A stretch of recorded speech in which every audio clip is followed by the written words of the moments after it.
Let's get straight into this shit. Don't say what you won't say in their face. Dion. His wife too. So you would Man, if me and Beyonce had to be around each other for 2 weeks, you right, I'd get her. So he's a Crip rapper, rolling 60, right? King Von is a serial killer, documented by the FBI. Who wouldn't say him? I'm not. Friday, which is hosted by Cam Newton, and I'm over here trying to talk. And you still talking. You interfering with me and you my don't bitch. even love her. I love my. How you gonna love her and you gonna put your hands on her? Same reason you whoop your kids and tell them you love them, and this why you doing this. No. Y'all use weapons. See, I don't fight fair. See, I most sure is prize fighters. I'm a surprise fighter. Right when I get done. I ain't boys, man. Yo, what are you doing? I'm giving you unbelievable content for the masses. And you just gonna keep it to yourself? Do me a favor, tap that red button right there. Man, come on with all that, dog. Takes no time. So long that, bruh, we finally here. You may seen him on social media, entrepreneur, comedian, influencer at its all-time heights. I present to some, introduce to others, Mr. Charleston White. What's up, man? I like that introduction. Boogie Doll, huh? Mr. Yeah. Boogie Doll. Yeah. It was one thing left out of the introduction. Talk to me.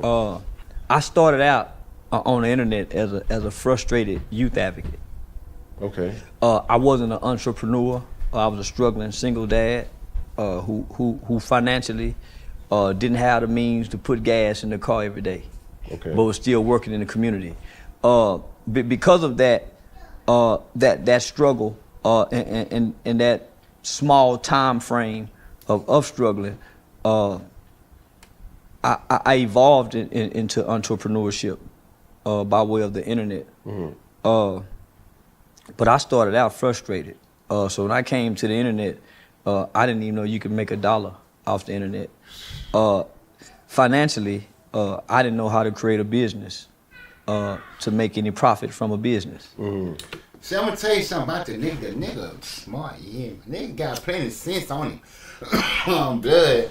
You know what I'm saying? You take out a peep him now. Like some niggas be getting they fancy, cause I don't really know about King Von and all that shit. I had just got on that nigga when he died type shit. Cause that ain't really my type of music. Like, you feel what I'm saying? Especially when they was into with White Beat now. That shit really stopped all that shit.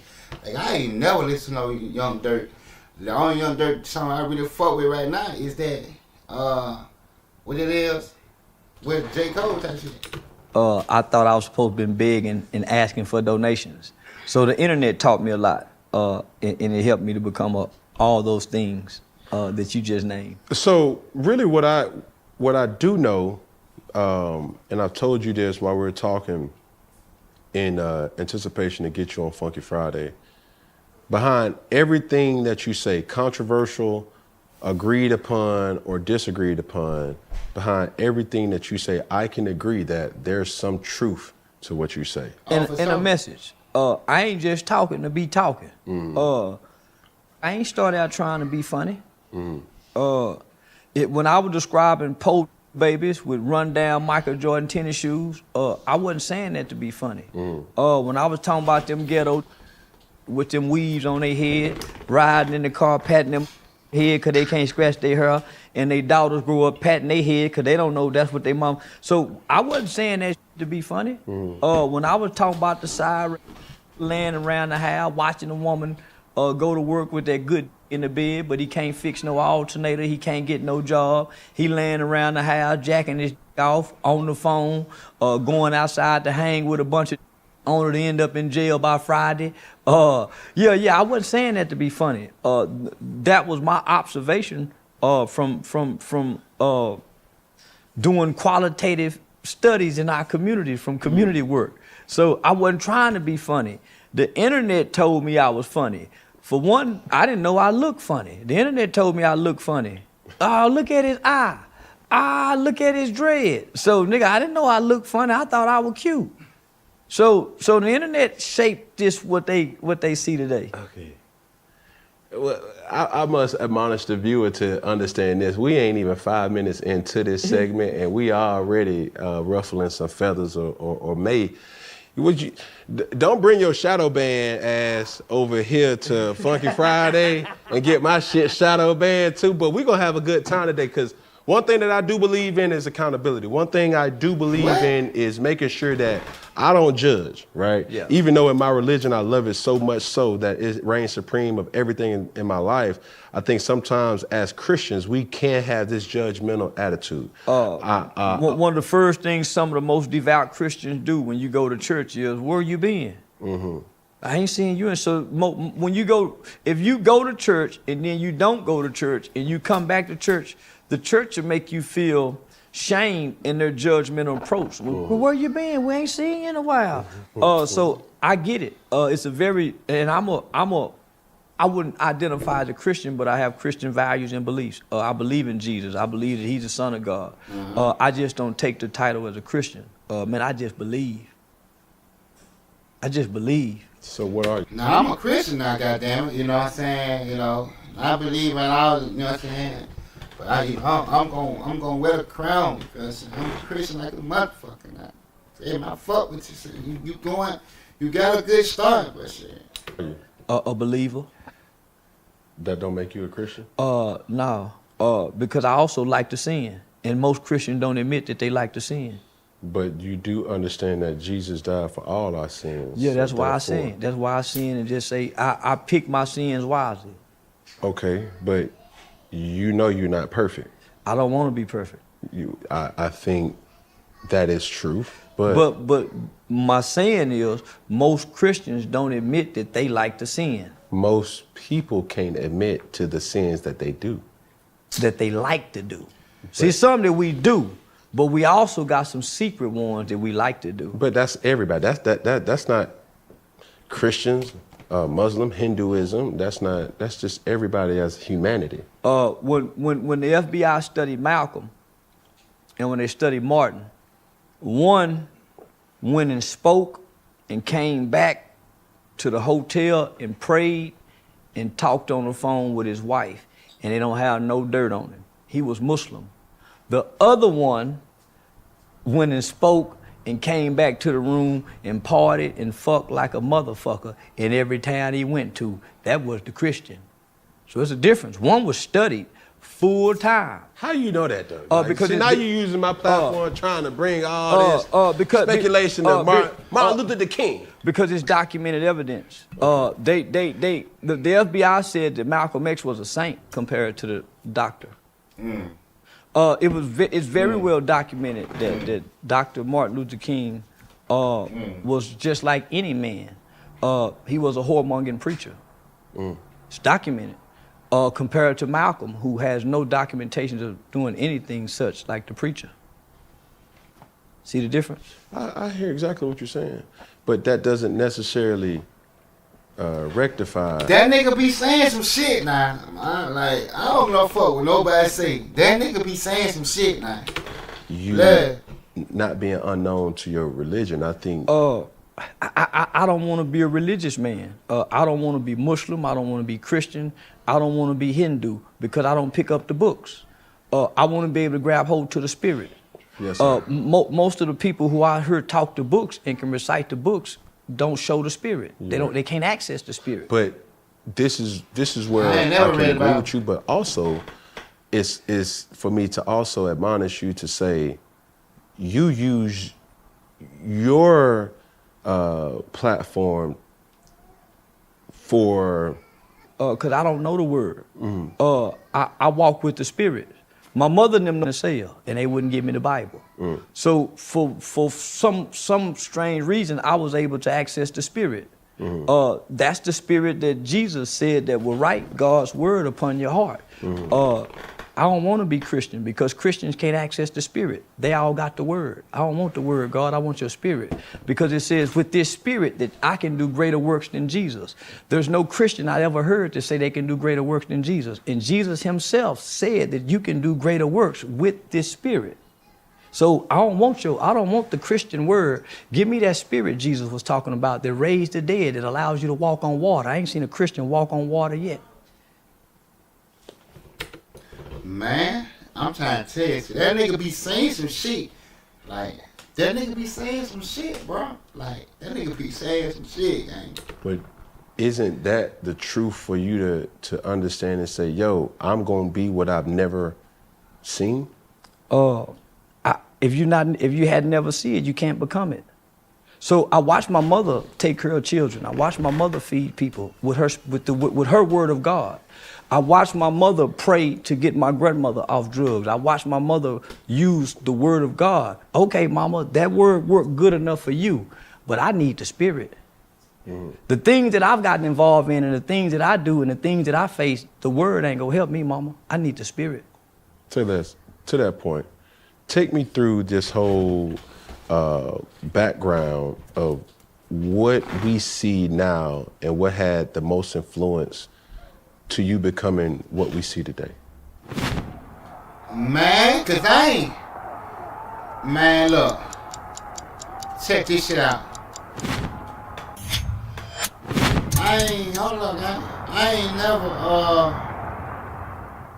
I fell in the washing machine when I was 5 years old. So my mother was asleep.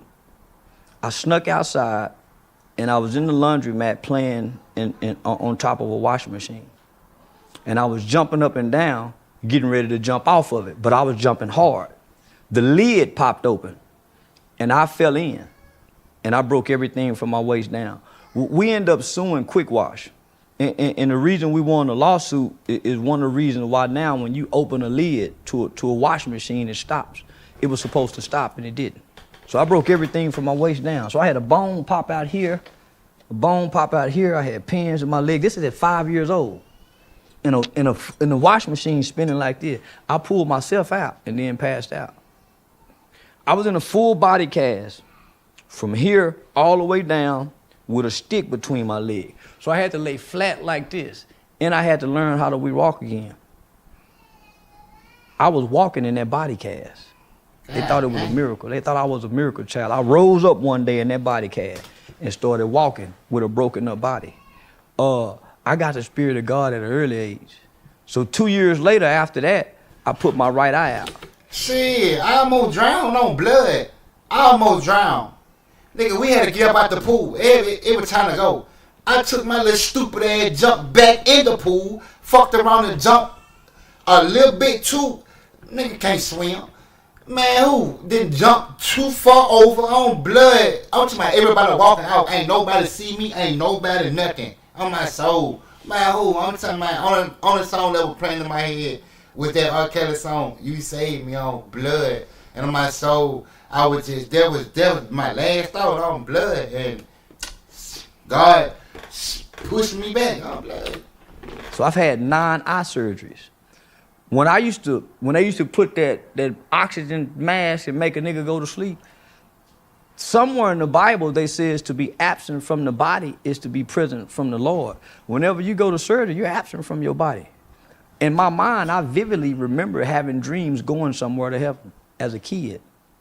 So you only have sight in one eye? Yeah, this is a prosthetic limb. It's a glass eye. Oh, no. So that's from 5 to 7. Damn. So I had to learn how to re-walk again with no problem. I ain't know that shit after that. So I ain't got no hip or nothing. So if I was to stand, I ain't got no hip or nothing. So that's at 5. At 7, so from 7 to 12, I had 9 eye surgeries. Mm-hmm. So I never really got to go to school. So I had a private tutor.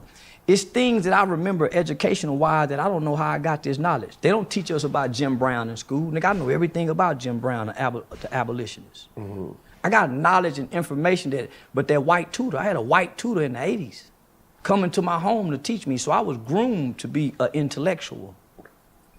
So I didn't really get to go to school to the 6th grade. By the time I got to the 6th grade, I caught a capital murder case in the 8th grade. So I'm an institutionalized baby from medicine, hospitals, to now incarceration. I'm a book-driven baby. I've been reading books all my life. I ain't been outside playing. I ain't played no sports.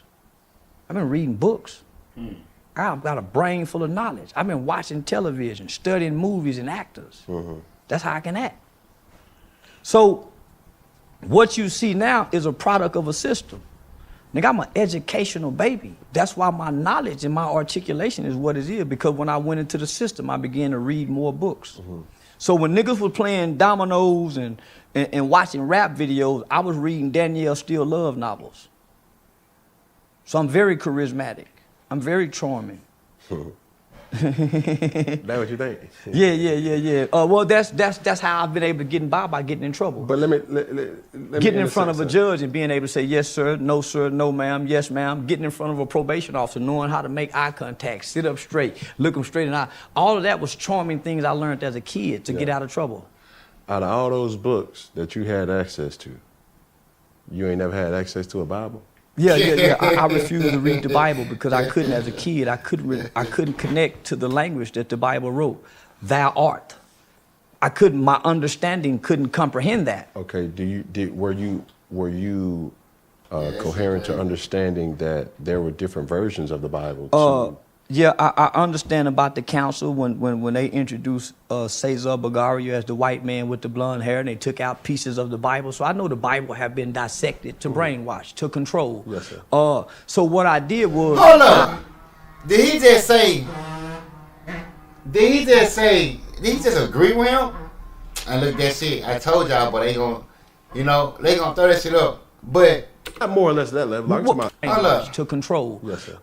So what I did was... Not more or less that level. I'm talking about the international version. I understand it, but as a kid, you don't know that. Yes, sir. As a kid, you don't know to pick up this book and say, okay, they got a King James version. Okay, you don't know this. All you know is, here, read the Bible. They said, read the Bible. Correct. And you can't really understand what the preacher's saying. Correct. But I have a mother who are quoting scriptures. And I'm hearing her say these scriptures, but they're not making no sense.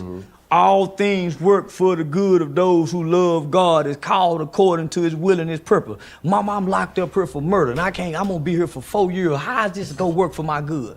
But she's trying to explain this to me, and I'm saying, man, shit don't make no sense. I'm rejecting everything she's saying. For one, most kids reject what their parents teach them, because you think the world know more than your parents. So this ain't making sense, mama. This God that so loved the world that'll give us his son, then why this kid over here get molested if God love us? Where my daddy at, mama, if God's so good? You keep hollering about God good. How he good? How? And so it ain't making sense. So you don't believe in this scripture? Motherfucker, what? Now that's why I be saying he be tripping. Like, God is motherfucking amazing. He's awesome. He's outstanding. Bro, man, all you gotta do is call on him. He wakes you up, man, up to my hit the wake up button on your ass every morning. To raise up a child in the way he should go. As a kid, don't know scripture makes sense. I know it now. Yes, of course. So, but as a kid, it says train up a child. Yeah. How many parents are really training? We're raising our kids. We ain't training them. That's why when they get in situations, they don't go to their training to make good choices. When police get in situations, they go to their training. Their training is to shoot. Shoot. Where? Shoot to kill. Why you didn't shoot him in the leg? Because he was in a situation where he had to fall back on his training, and there's a silhouette where they're trained to shoot center mass.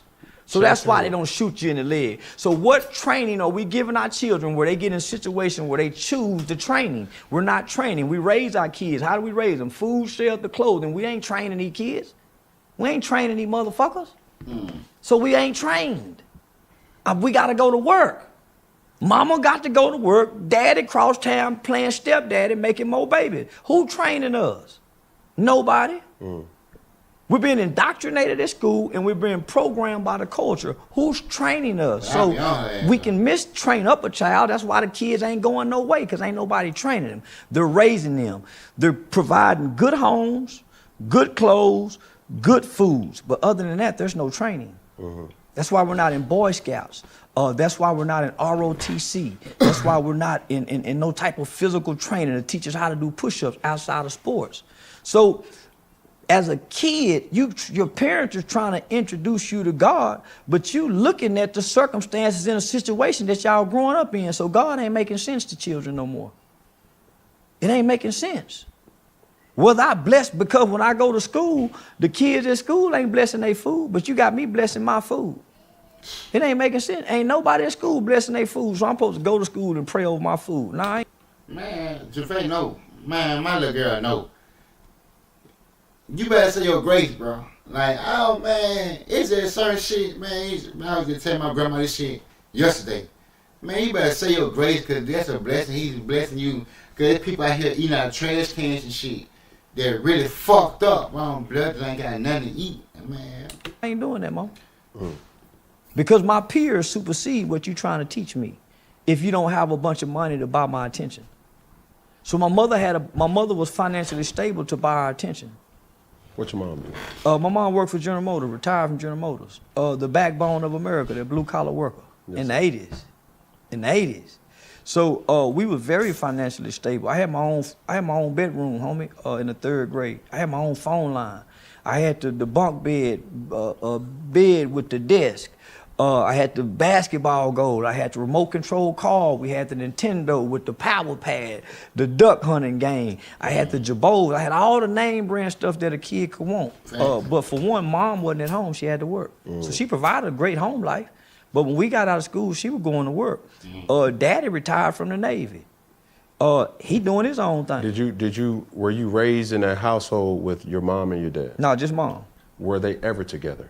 Yeah, they were together the first part of my life. But that's a vague memory. Yeah, but when you say first part, I have no memory. Okay, now do you think that had any type of trauma in your growth as a man? The absence of a father in any child's life leaves a child hurt, but ultimately develops a child as an angry kid, and he can't nobody explain why the little motherfucker just angry.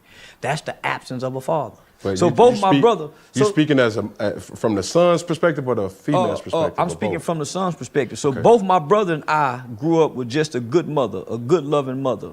When I was 8 or 9 years old, homie, my brother looked at me and said, "When I grow up, I'm gonna kill somebody." No. Man, I looked at that nigga and ran downstairs. Mama, Kevin, say when he grew up, man. Boy, come here. What you mean? When I grow up, I'm gonna kill. And so she spanked him. When she should have been exploring that anger. Long before a kid gets angry, they feel hurt. Nigga, where my daddy at? Mama, where daddy at? What Tupac say? He heard mama crying. Mama, where my daddy at? Heard you crying late night through the bedroom door. And do you love me, mama? Why they keep on calling me nigga? Get my weight up with my hate and pay them back when I'm bigger. So that's the 12-year-old big body kid, nigga, that they done put in football that grandmama and them scared of. When he get mad, he huffing and puffing. He kick the door. He punch a hole in the wall. He push his little sister down. Get that weight up with my hate. So just think about my brother saying this, nigga, I'm 8 years old, he 10. Nigga, he killed somebody at 17. So I'm trying to piece it all together. So the anger, right? So we hurt in the beginning, but before you hurt, you feeling unloved. No, hold on. Check that. Truth. I know that's real. You can't. How the fuck can you say something about that? Like, you gotta understand what a nigga been through, why a nigga be how he be. You can't say, man, look, man, what can you say? Well, you know you grew up, motherfucker, you went to Auburn, boy, shut up. But in your household, you raised by your mother, parents was never together. You guys, 3 boys. Two boys. So just you and your brother. Just me and my brother. 2 boys, so you only got 1 sibling. Yeah, so, but I had a sister come later in life when I was 13. Okay. So we got uncle, we got granddaddy, we got grandmama, we got aunts, we got cousins. So we got a big family. Yes, and we got males there. But they ain't the right kind of male. Granddaddy got a barber shop. Granddaddy went to the military. Granddaddy retired from Paul Lumber's yard. Granddaddy work at the bus barn. He the supervisor at the bus barn, but he pimping. He got all the hoes boosting and stealing. Granddaddy catch a major federal drug case and make the front page paper, right? So I remember my mother telling us when I was like in the 5th grade, don't go to school and tell nobody that's your granddaddy. His name Freddie White. My uncle is a pimp. My granddaddy got the barbershop. I'm growing up with granddad and uncle and them at the barbershop, seeing the hustlers and the players and the pimps. It's the black exploitation era. It's the 80s. So I got men in my life, but my mother is contrasting and countering what we're seeing. Right. She trying to raise us to be opposite of her brother and her daddy. So she's trying to instill good morals. But nigga, who fucks up the kids more than the bullshit uncles in the black family? Because Uncle Wayne is the pimp with the Rolls Royce. Uncle Wayne is the pimp walking through with the briefcase full of money, the trash bags of money. So as a kid, you see the dynamics of how the family treat Uncle Wayne. Everybody kiss his ass, and he a woman beater. So everybody kiss his ass. So it's no different than a D-boy uncle who in the household with the mama who got the favorite brother. He coming through with the pants sagging and the gun. The nephews and them is picking up these traits. As he stopped through and get this one money, get that one money, rub them on the head, let them ride in the car with the hoes and the bitches. So I was a little king, like the little kid Finesse 2-time guy. I was that little nigga with my uncle now, being exposed to this shit. So that's the dynamic of the loving single black mother who's God-fearing. My brother, my big brother, who's trying to teach her kids good morals and values. But she don't have the time because she got to work and provide a good living for them. And there's a missing piece in the father being the absence of the father. Yeah. So the absence of the father, who's supposed to step in? Well, nah, I can't say that because my dad, my dad was there. Like my dad was there. My dad was there. You feel what I'm saying? It was about me wanting not to be no square. Like I looked up to my big brother because he was thugging fucked up. Like he said, he had the hoes and shit. Fam had the bankroll and shit. Had the firearm and shit. Nice car and shit. You feel what I'm saying? Dress and shit. I'm like, yeah. I'm fucking with that. You know what I'm saying? Hell yeah. Fuck. Being an uncle, a cousin, somebody within the family. Figure. Within the family before she have to go out and get a coach. Correct. But nigga, there's no positive male figures. They teaching us the bullshit. Toxic. And they telling us don't listen to your mama. Boy, you gonna be a trick listening to your mama. So they really got you. So as a child, you're battling different things. Don't listen to your uncles, and your uncle saying, don't listen to your mama don't know what she talking about. You see what I'm saying? You're gonna be a little bitch. You know what I'm saying? Hey, you gonna be a man, da-da-da-da-da. We all go through those types of So not only that, when mama so you can relate to that. So they man, boy, Cam, chill out.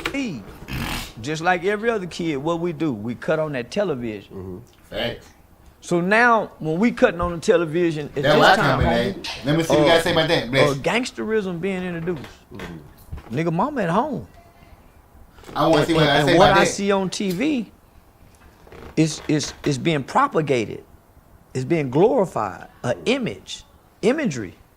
Right? It's no more Big Daddy Kane's. It's no more Kid and Play. It's no more MC Hammer niggas dancing.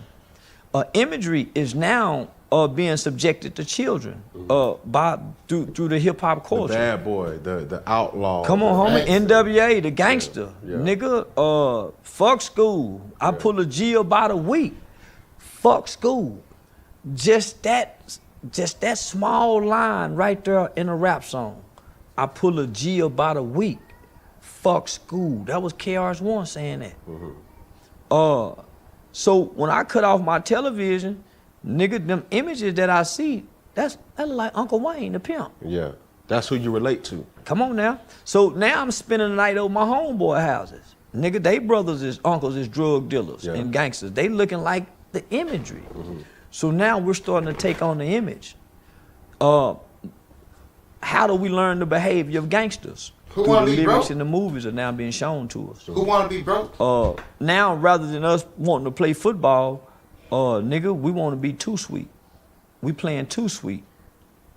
The guy that can whoop everybody in prison in the movie Penitentiary.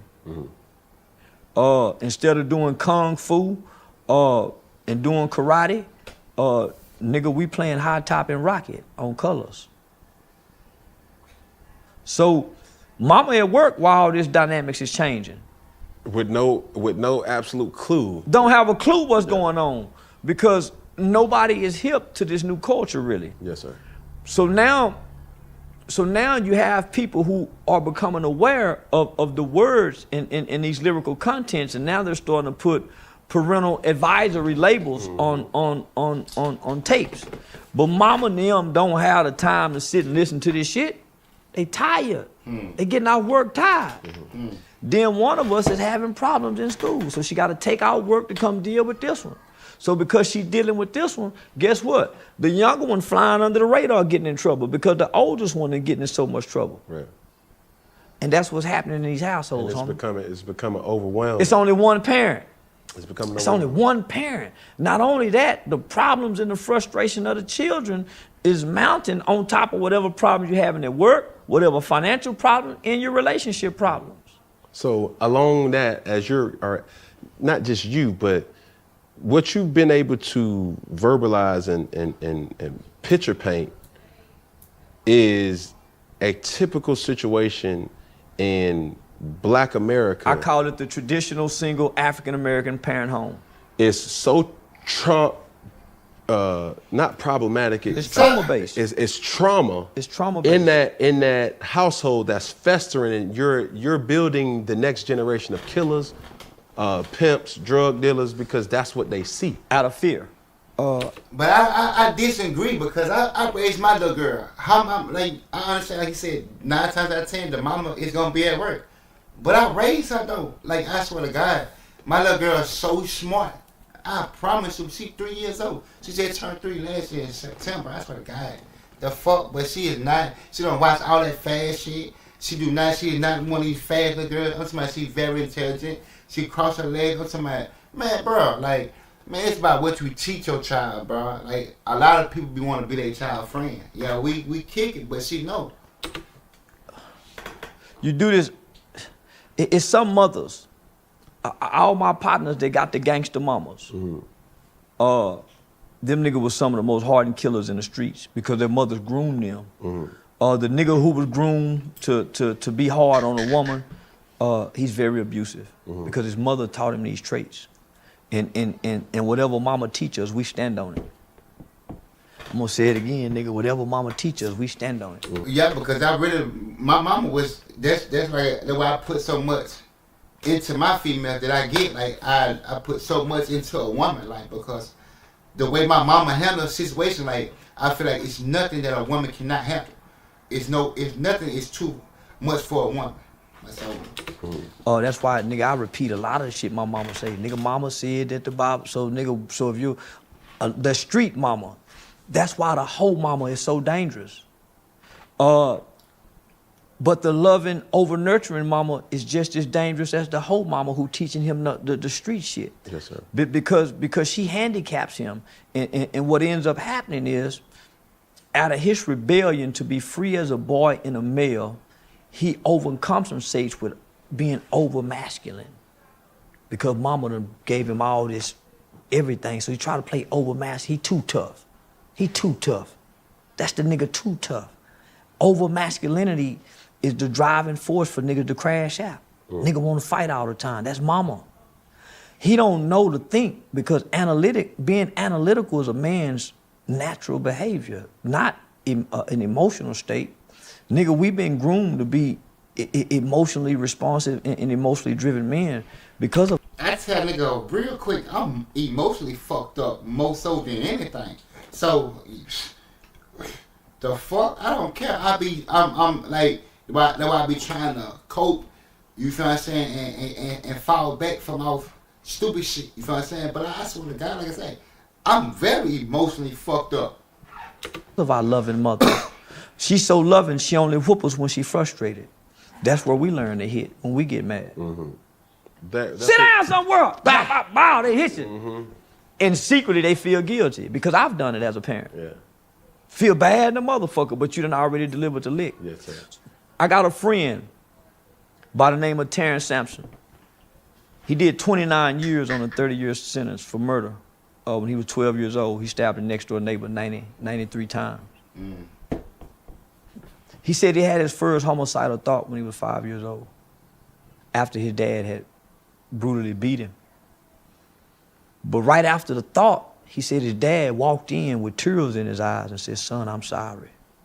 Imagine had his daddy done that before the thought. He would have saved a life. Come on, homie. So frustration is a motherfucker as a parent. Before we get to man, fuck that. My mama hit me in the mouth with a broom. I still got the scar right here on my lip, up under my shit. My little brother said I had hit him or whatever else. He started crying, so she ran out. It was a broom out there. She swung that bitch like a baseball. You hear me? I'm talking about, I try to block that bitch. That bitch went straight through. Hit my head dead in the mouth.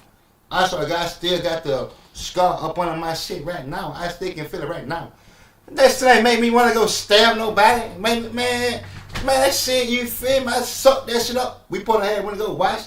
I put on my skates, but she seen how swole my shit was. I don't blood. She's seen you let me go outside. I'm not sober. Too ahead of ourselves. Yeah, she felt bad, whatever. She tried to ban me up, you feel me? Went and bought me some shit. Woo. But, nigga, man, what it is. Nigga, took that shit like a man. I'm trying to paint a picture here, and I'm trying to take people on this journey. When you took me through 6 to 8. You talked about your brother committing a crime for you at 14, or throughout that whole process of juvenile. What was that like for you? It was traumatizing. Because you got to think, I'm a mama's boy. Mm-hmm. Nigga, I'm the baby. And I just come from being hurt. So I've been in the hospital most of my life. Yes, sir. I'm a nurtured child. I'm a nurtured child who needed to be accepted. I didn't play football, didn't play basketball, so I needed to be accepted. Mm-hmm. And I found acceptance through negativity, violence, ultimately committing crimes. Mm-hmm. I learned to be violent. I'm not a violent person. I can be violent. I learned how to be.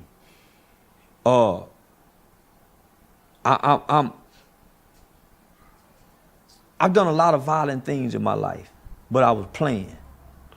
Mm-hmm. Trying to fit in with the environment. Fuck no. See, that's something I never did. I never try to fit in with no nigga.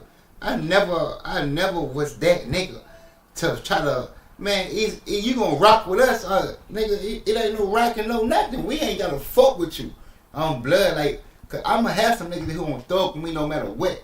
You feel what I'm saying? People always fuck with me. You feel what I'm saying? So, and even though when we couldn't go outside, but when we did go outside, on blood, we made the most of that shit on blood. And when we was in school, but they going down in school, like, man, nigga, you better do nothing wrong. Yes, that when you talking about fighting, all that. Nigga, it's whatever, cause I was so caged in. So when I got out, then my only freedom was in school. Bitch, it's up.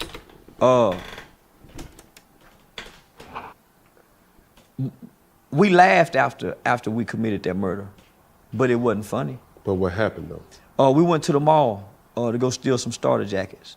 So I had ran away from home. So my mother, I told you I got a younger sister. So my mother was pregnant. My brother was already off in the boys' home. So my brother had already been to the boys' home like 2 or 3 times, mm-hmm. right? So he was already troubled. Because he was so troubling and giving mama such a hard time, I'm going through the adolescent stage. Mm-hmm. And of course the adolescent stage is gonna be a bunch of rebellion. Right. So I'm really following his lead, but I'm flying under the radar. Correct. So mama and them missing a lot of shit because I'm charming, I know how to pull my pants up, and I'm sneaking out. So mama don't know until I start getting arrested. Conniving. Very conniving, mischievous as they called it back then. Correct. So my mom get pregnant with my little sister. I didn't give me some smoke too. And naturally that. Everybody smoking this shit. Hold up, yeah. Get this smoke, right? Yeah. Hold up, yeah. All right. That triggered me into another part of rebellion. Mm-hmm. I ain't gonna be the baby no more. Right, you the man. Yeah, right. I ain't gonna be the baby big no brother more. Now. Yeah, but I didn't want to be the big brother. I want to be the baby. Yeah. Nigga, I'm the baby. And so naturally I rebelled at 13 years old, going on 14, mom for to have another baby. So I ran away from home. And I tell this story, I used to run away from a good home, nigga, my own bedroom, walking on marble floors, bathtub trimmed in gold, nigga, food in the icebox, to go play poor with my partners in the projects. Mm-hmm. Because I wanted to be accepted amongst the poor. Because the culture in our community make you feel like you ain't real if you ain't embraced by the poor. Mm-hmm. So well-to-do kids throw everything away just to go hang with the poor in the projects all day, doing nothing, just hanging. Yeah. So that's what I wanted to do, man. So I ran away from home and went and did it. and went on a crime spree from snatching purses, stealing cars, breaking into houses. That's how we was able to get the gun. We broke into one of my former girlfriend's houses, whose dad was a Dallas police officer at the time. Stole their Nintendo VCR, went and pawned it. Just on a crime spree. But boy, you was hell, boy. We see, children are impulsive, right? That's where brain development comes in at, right? The prefrontal cortex. See, I would never know nigga. I ain't in jail and all that bullshit. Man, got me fucked up. I love my freedom. Like, man, I did my little shit, but I was out of there. Like, man, you not finna catch me. I'm not finna. You, I ain't fuck with niggas. Man, I'm trying to give me some pussy, dog. That's what the guy. I'm trying to give me some pussy, dog. So most kids, unless they come from extreme poverty, are not committing crimes for financial gain. It's for the thrills and feels, the excitement of this shit, the rush. Yeah, the rush. So that's the impulsive. Yeah, that's the impulsiveness of a kid when you're supposed to be getting this playing football. You're supposed to be getting this in boxing, but we're not. So this the element of children that's getting their sports fix, right? So it was just for fun, and it ultimately ended up costing an innocent man his life. So we go to the mall. The plan is just to go to Foot Locker, grab some hats and some starter jackets, and run out. So the first time we went, they had a young black dude look like he run fast. So we didn't do it. I got two partners right now today, nigga named Tawan Harris and Denarcus Miles. Both them niggas older than me. So the first crew we went to go do it with, we were like, nah, man, fuck that. I said, man, let's go get Denarcus. So I went to go get Denarcus just to drive. And Tawan was over there getting his haircut. Them niggas supposed to caught a murder case. He was cutting Tawan hair out. The nigga said, nah, man, come back and get me. Well, I was too anxious. I ain't go back and get Denarcus. I went and got Tawan, Big Tawan, and Little Tawan. Went to the mall, grabbed the jackets, grabbed the hats, ran out. And in the process of us running out, my victim, which was a little small white guy by the name of Michael Levy, he had just got married 3 days prior to that. He saw what was happening because he was working on his car in the parking lot. And so he tried to stop us. He ran and dove on top of the car. He started hitting the windshield with whatever wrench he had in his hand. And so I'm in the back seat saying, man, go, nigga, drive. My partner in the front seat, he can't put the car in gear. You know, back then, them motherfuckers go up and down. Yeah. And you can have the car and drive and cut it off and take the keys out. And so that's what he did. He reached inside the car and cut the car off and took the keys. And so... and how old were you at this time? I was 14. I had just turned 14. Okay. So I was 14. We was all 14, 15, 16, 17. So when we get out the car, I was sitting on the gun. So I get a gun to my partner. So I'm encouraged, man, shoot that motherfucker. And he shoot him. He wasn't trying to kill him. It's just that the gun that we had was a 38. Well, actually, was a 357 snub nose with blue tip hollow points in it. Shit. So when he shot the gun, it went up and hit him one time in the chest. And because of the bullets, they thought we shot him in the back. You know, because them motherfuckers expand as soon as on impact. So they thought we shot him in the back. He died in the parking lot. So Tony Dorsett had just opened a club up. He was still playing for the Cowboys. I think he had just retired for the Cowboys or was still playing. He had just opened a club up right where the incident occurred. So it made headline news, front page paper. It was real big because we were 4 black children who had killed the white man. And in a week, within that same week, 3 skinheads had killed this black man that was sitting on the back of his car. So both of them were very high profile cases, which of course, in the media, the white kids were being treated lenient and we was getting more time. But I got less time than anybody. My mother was financially able to go out and get some of the best lawyer representation in the city, which was a guy by the name of Carl Mallory and Louis Stearns. And Carl Mallory is dead now. May God rest his soul. And Mr. Stearns ended up becoming Judge Louis Stearns. So he just retired from a judge. So I had 2 of the best lawyers in the city. My co-defendants, homie, they mama and them couldn't afford that shit. One of my co-defendants got out on bond, and his mother moved him to, I think, Oklahoma or something, and he ended up dying, running from the police in a high-speed chase. My oldest co-defendant got 99 years, went back on appeal, and was released on a 25-year sentence. The 16-year-old shooter got 75 years. He's still incarcerated right now to this day. Our crime happened September 18, 1991.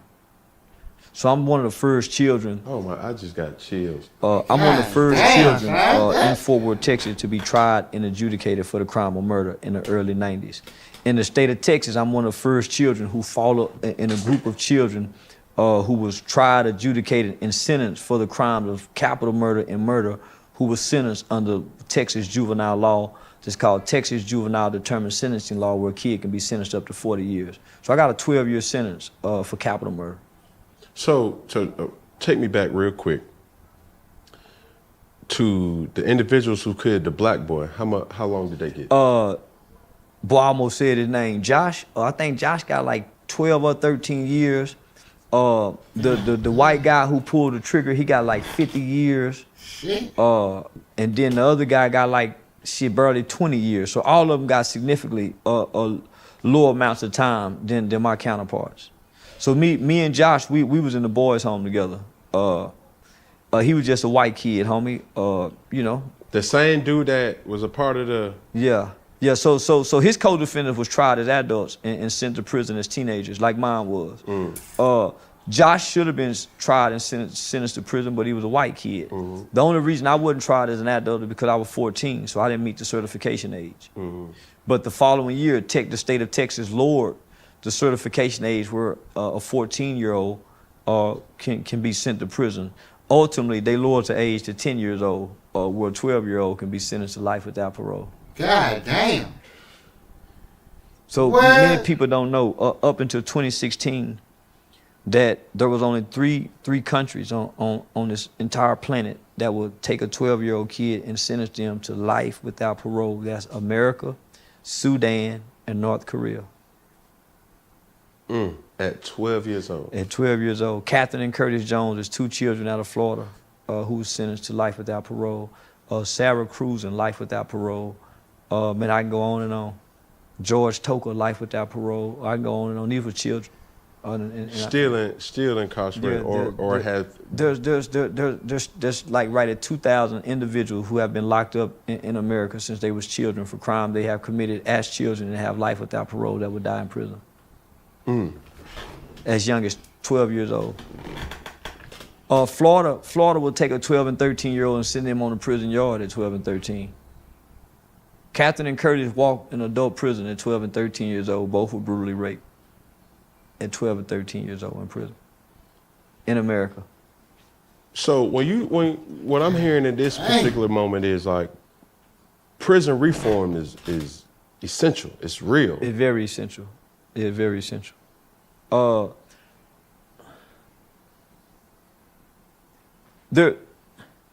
You have to understand, homie, there was 20 or 30 years of our country who believed that we should be tough on crime.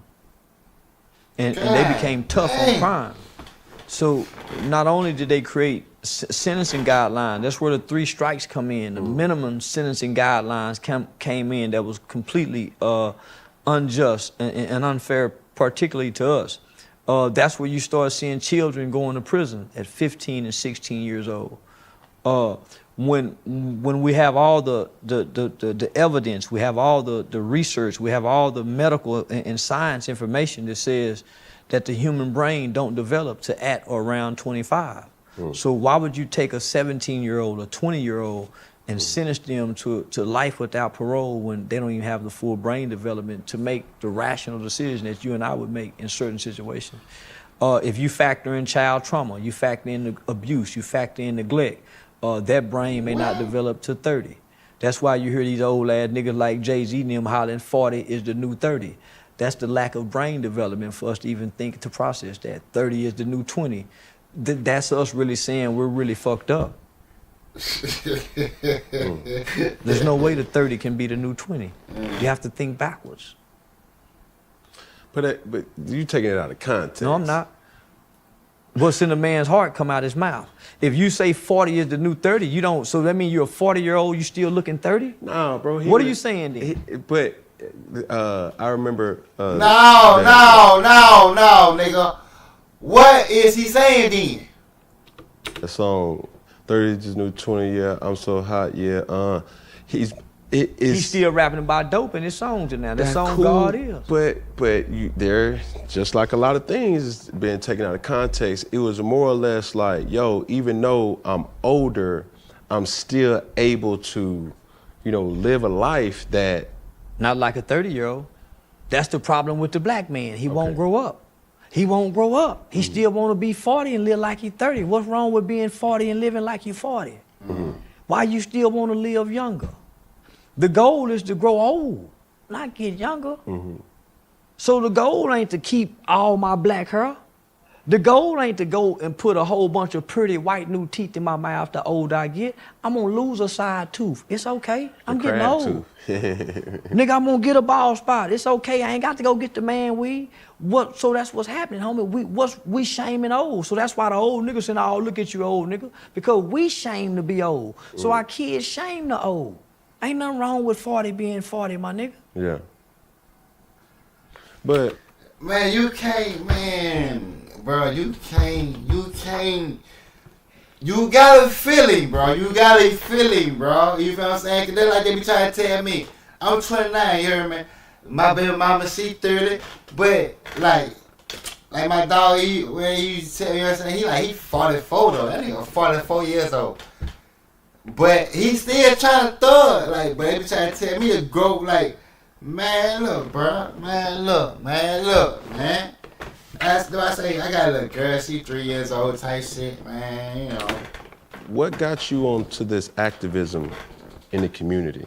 Because I had people who poured into me when I was a fool.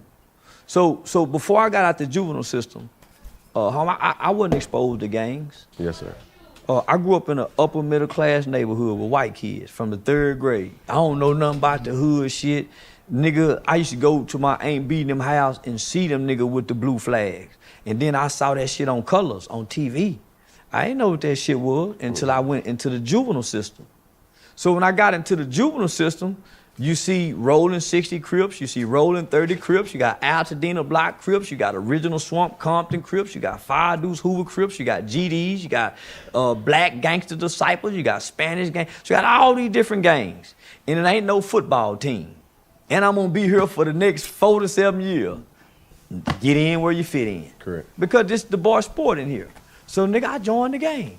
And when I got introduced to it, coming from and I want to say this to all the mamas, coming from a single parent home with just mama in the house, never been spanked by a man, never been disciplined by a man, never had a hug from a man, never been kicked in the ass by the man. When I got introduced to the gang, it was everything I was looking for. Nigga, I got an uncle in the gang. I got a big homie. I got a nigga playing OG just like the daddy. Yeah. I got brothers. These are your male figures. There you go. And they ain't number 2, 3 years older than me. Yes, sir. It's like the nigga in the 9th grade looking up to the senior. It's like the nigga in the 8th grade looking up to the 11th grader. He like a big homie. He like that. But I always been that nigga, bro. That's what I'm saying. I ain't never had no big homie I ain't never had no nigga like that, right? Man, I ain't looking up no nigga, dog. Bitch, on me. I swear to God, bitch, on me. Addy. It's like a nigga in the 6th grade looking up to the nigga just got in college. He's still a kid too. But the 6th grade nigga don't know this. Correct. These the big homies now, nigga. These the daddies. These the uncles. And nigga, I fit right in and I became the little homie everybody loved. And I worked my way up the rankings. Showing out for them niggas. I just want to be accepted, nigga, so I'm gonna do what these niggas won't do. I'm the little nigga all the big homies love. So yeah, nigga, but it's people like me that's sitting back coming to work every day looking at this little nigga, reading books, looking at him, his test scores, seeing he's smart, he got potential. His mama coming to see him. He making phone calls, he getting mail, he getting cards, he getting letters. Man, this little boy playing. These other kids ain't getting none of this. So you got workers who sitting back looking at the dynamics of all these kids they work with.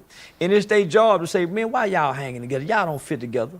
So it was the workers who were seeing the good in me. I ain't seeing the good in me because I'm playing bad. They seeing past the act. It's a facade. It's just a facade. Homie, I'm playing. Nigga, I ain't even none of this shit. That's why it was so easy to quit when I got my senses.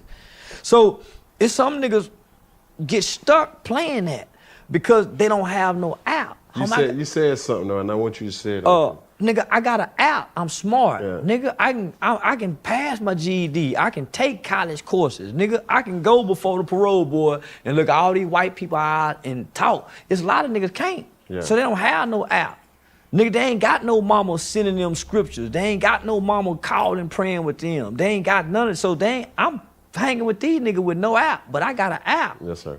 So it was the workers who made me realize, homie, you bullshitting. So when it was time for me to go back to court, part of the law is you go into the juvenile system until you're 18. 30 days prior to your 18th birthday, you go back before your sentencing judge. And the sentencing judge will make a determination whether you're going to be transferred to the adult prison system, whether you're paroled or you're recommitted back. Yo!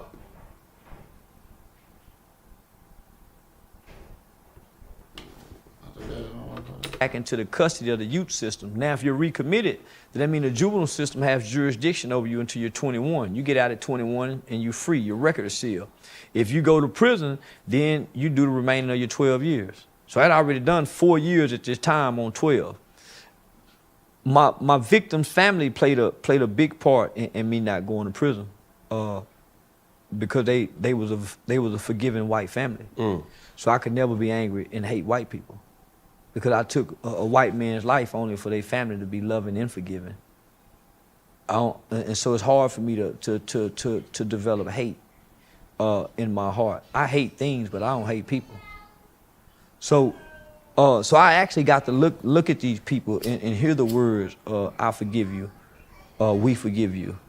Not only that, I had a compassionate judge. My judge is the same judge who sentenced the little white kid Ethan Couch to the 10 years probation for those 4 DWI murders, Judge Jean Boyd. So in her defense, many people believe she should have sent that little white kid to prison, and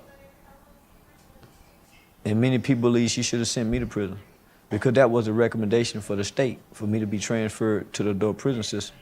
Remember I told you my mother said, "No, I'm not asking for him to be released."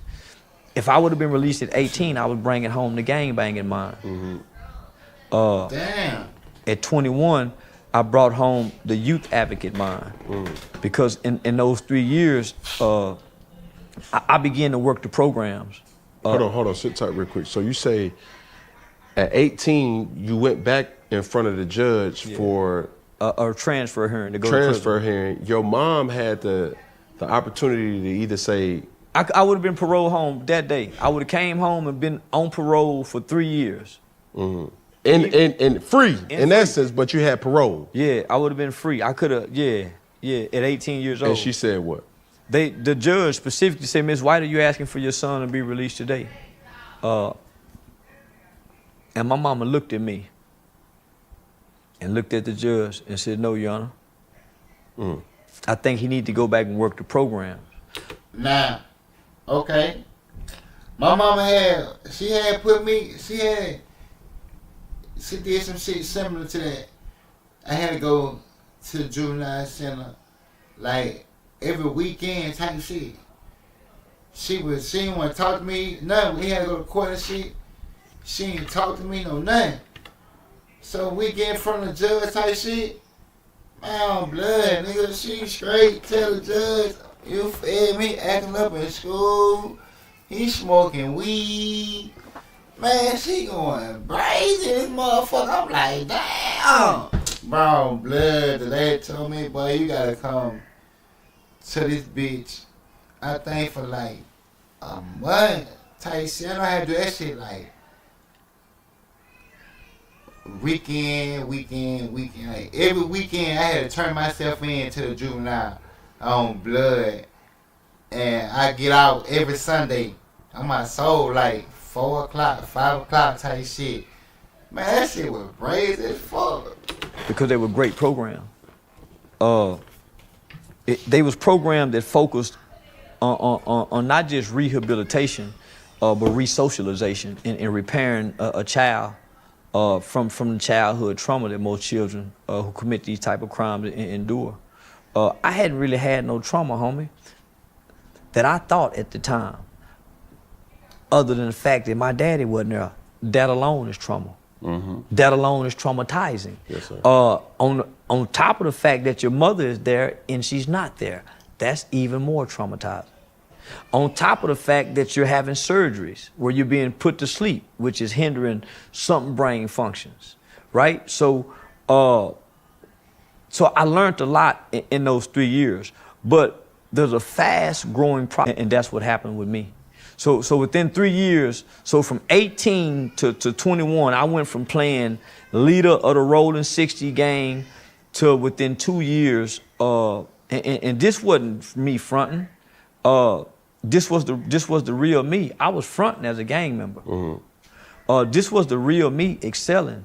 Homie, they used to take me off campus. That's where I told you I spoke at Blaine College. I spoke at Texas A&M, Prairie View, every college in and around there, UT, the Aggies, all the high schools. So my last year and a half, 2 years of being locked up, I would go out and do public speakings and motivational speakings at colleges and universities and high schools. So they groomed me for this. It's just that when I got out at 21 in 1998, my record was sealed, no felony convictions, but my identity was tied inside the juvenile system. So I came back out here, nigga, with a murder case that everybody know as a, nigga, so, nigga, we root for the killer. So I come back to my peers who I know from school, nigga, I'm known as a nigga who caught a murder case. Those are accolades, right? So in 1998, when I walk out of the juvenile system, all of my childhood issues had been resolved. Like I was pure and innocent, but I didn't know how to talk to girls. I had been locked up from 14 to 21. Look at that big old gap. You know how much shit go on from 14 to 21? Nigga, I didn't know which way was north, south, east, or west. When I left, if you was cute, you can get a girl. Nigga, when I come home, it's about money. The dope boy nigga, this the dope boy era now. So culturally, gang banging dying out. So what I'm gonna come out here and do? Niggas ain't gang banging in 98. I kind of really want to gang bang, but I don't know what to do gang bang. I had never been introduced to gangs in the free world. So it was easy for me to walk away from this gang mindset. That was just in the juvenile, the past time. So when I come home, homie, you do what most people do, homie. You go back to the old people, the old places, and the old things. I tried to work, but nigga, I ain't know how to get up and go to work. Been locked up since I was 14. That's wild. Yeah, I don't know how to get up and go to work. I don't know how to wake myself up. I've been getting woke up.